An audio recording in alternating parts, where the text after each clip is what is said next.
Il était une fois une fille. Et elle avait des cheveux si beaux et si longs que tous ceux qui la voyaient ne pouvaient pas quitter les yeux. Les brins étaient si légers, juste dorés. Par conséquent, ils l'ont appelée Boucle d'or. Pour toute sa beauté, c'était une petite fille très coquine. Maman lui a toujours permis de marcher dans la cour, mais lui a ordonné de ne pas aller dans les bois derrière leur maison. Boucle d'or était très intéressée de savoir ce qu'il y avait dans cette forêt. Et ainsi, alors que la mère n'a pas vu, elle a en quelque sorte quitté la maison dans la forêt. La fille a longtemps marché dans la forêt. Soit il trouve une baie, puis regarde une belle fleur, puis écoute le chant des oiseaux. Alors elle s'est perdue dans la forêt. Et soudain, elle a vu une maison inhabituelle dans une clairière. Boucle d'or s'approcha de lui doucement. Je me suis promenée, mais je n'ai vu personne. Elle a frappé à la porte, mais personne n'a répondu. Puis, elle frappa plus fort et la porte s'ouvrit. Boucle d'or entra prudemment. 3 ours vivaient dans cette maison. Un ours était papa, gros et hirsute. L'autre était une mère ours. C'était plus petit. Le 3e était un petit ours. Les ours n'étaient pas chez eux car ils étaient allés se promener dans les bois. La fille entra dans la pièce et vit 3 bols de porridge sur la table. Le premier bol, le plus gros, était le papa ours. Le 2e bol, le plus petit, était la mère ours, et le 3e, le plus petit, était l'ourson. Près de chaque bol, posait une cuillère, grande, moyenne et petite. Boucle d'or avait tellement faim qu'elle a d'abord voulu manger dans un grand bol. Elle prit la plus grande cuillère, prit le porridge, le goûta, mais le porridge était trop chaud. Puis elle prit une cuillère moyenne, ramassa le porridge, le goûta, mais le porridge était trop froid. Enfin, elle prit une petite cuillère et goûta le porridge du petit bol. Cette bouillie n'était ni chaude ni froide, juste comme il faut. Et Boucle d'or a mangé toute la bouillie du petit bol. Après avoir mangé, la fille a voulu s'asseoir et a vu 3 chaises près du poêle. Une grande, une autre plus petite et la 3e, très petite, avec un petit oreiller rouge. D'abord, elle a essayé de monter dans la plus grande chaise, mais n'a pas pu. Ensuite, la fille a essayé de s'asseoir sur la chaise du milieu, mais c'était très dur et inconfortable. Finalement, elle s'assit sur la plus petite chaise, et c'était parfait pour elle. Boucle d'or a tellement aimé la chaise qu'elle a commencé à se balancer dessus. La chaise a craqué, s'est cassée et elle est tombée au sol. La fille s'est levée et est allée dans une autre pièce. Il y avait 3 lits, grands, moyens et petits. Tout d'abord, Boucle d'or est montée sur le premier lit, mais il était trop haut et trop dur. Je me suis allongée sur celui du milieu, il était trop spacieux et mou. La fille s'allongea sur le 3e plus petit lit. Elle était juste pour elle. Boucle d'or se sentait si confortable et douillette qu'elle s'est rapidement endormie. La fille dormait profondément lorsque la famille des ours est revenue à la maison. Les ours ont eu très faim et sont immédiatement allés à table. En voyant son bol, papa ours s'est vraiment mis en colère. Quelqu'un mangeait mon porridge. Il grogna. La mère ours regarda aussi dans son bol et grogna moins fort. Quelqu'un mangeait aussi dans mon bol. Et l'ourson, voyant son bol vide, a pleuré bruyamment. Quelqu'un n'a pas simplement mangé de mon bol, il a mangé toute ma bouillie. Les ours ont senti que quelque chose n'allait pas, ont quitté la table et ont commencé à regarder autour d'eux. Papa ours remarqua que quelqu'un bougeait sa chaise et grogna d'une voix terrible. Quelqu'un était assis sur ma chaise. La mère ours regarda sa chaise et se plaignit. Quelqu'un était assis sur ma chaise et l'a déplacée de sa place. Et puis, l'ours a regardé sa chaise cassée et a encore pleuré fort. Quelqu'un ne s'est pas simplement assis sur ma chaise, mais l'a cassée. Les 3 ours entrèrent prudemment dans la chambre. Quelqu'un était allongé sur mon lit et l'a froissé. Papa ours rugit d'une voix terrible. Et quelqu'un était allongé sur mon lit et l'a froissé, grogna la mère ours. L'ours en peluche a regardé son lit et a pleuré à nouveau.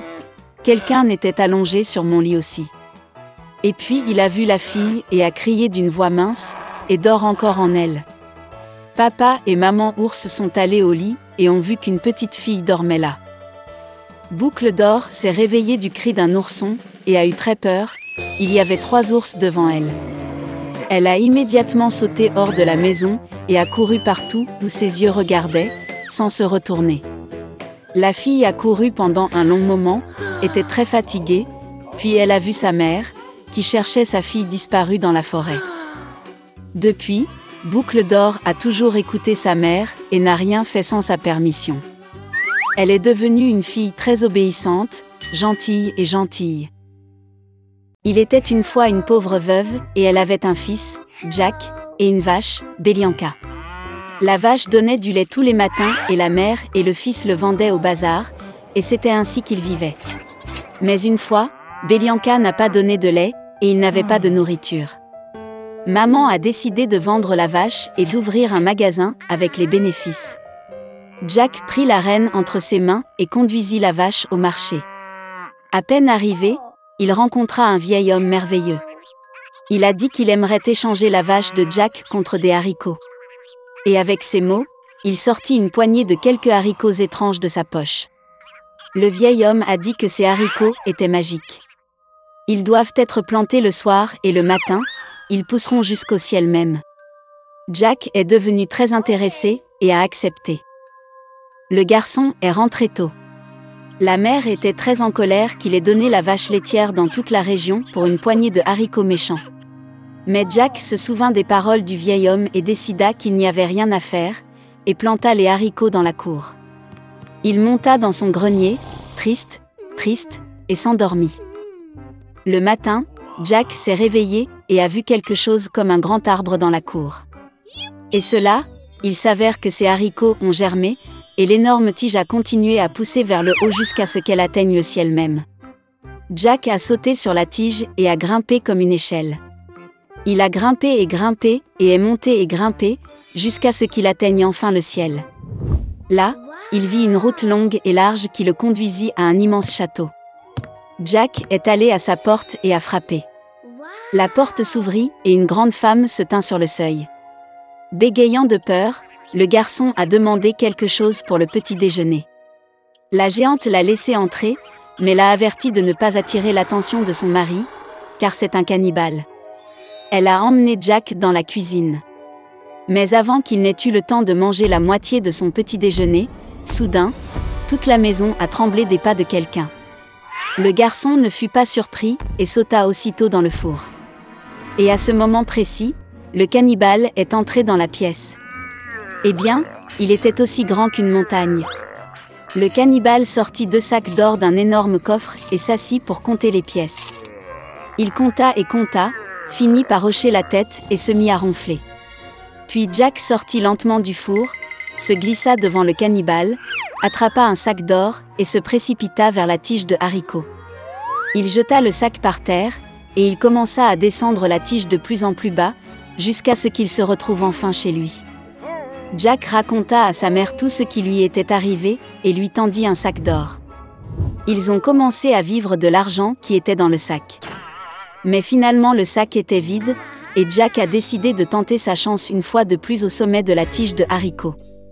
Un beau matin, il se leva tôt et grimpa sur un haricot. La femme du mangeur d'hommes se tenait au seuil de l'immense château. Elle a dit qu'elle ne le laisserait pas entrer, car la dernière fois, son mari avait perdu un sac d'or. Mais tout de même, elle eut pitié du pauvre garçon et le laissa entrer dans le château. Soudain, les pas d'un géant se font entendre, et Jack se cache à nouveau dans la fournaise. Le cannibale est entré et a dit à sa femme d'apporter la poule qui pond les œufs d'or. La géante l'a apporté, et l'ogre a ordonné au poulet de pondre, et elle a pondu l'œuf d'or. Le géant heureux commença à hocher la tête et à ronfler. Puis Jack sortit du four, attrapa le poulet doré, et se précipita vers le haricot. Le garçon est rentré chez lui. Il a montré à sa mère un poulet merveilleux, et ils ont commencé à vivre en vendant des œufs d'or. Mais bientôt il sembla à Jack que cela ne suffisait pas. Et il a de nouveau décidé de tenter sa chance au sommet de la tige de haricot. Cette fois, le garçon monta dans le château par la fenêtre. Il a sauté dans un chaudron de cuivre et s'est caché. Le cannibale et sa femme sont entrés dans la pièce. Le géant a senti le garçon et ils se sont précipités pour le chercher dans le four. Mais il n'était pas là. Ils ont fouillé tous les coins et recoins, mais ils n'ont pas pensé à regarder dans le chaudron de cuivre. Désespéré de chercher, l'ogre a ordonné à sa femme d'apporter une harpe dorée et de la mettre sur la table. Le cannibale ronflait à ses beaux sons. Puis Jack sortit tranquillement du chaudron, attrapa la harpe dorée et se précipita vers la porte. Mais la harpe a joué fort et a réveillé le cannibale. Jack courut tête baissée, sautant sur une tige de haricot, et le géant à sa poursuite. Jack est descendu chez lui et a crié à sa mère de porter la hache. La mère est sortie en courant avec une hache à la main, le garçon a attrapé la hache et a commencé à hacher le haricot. L'ogre sentit la tige se balancer violemment et s'arrêta.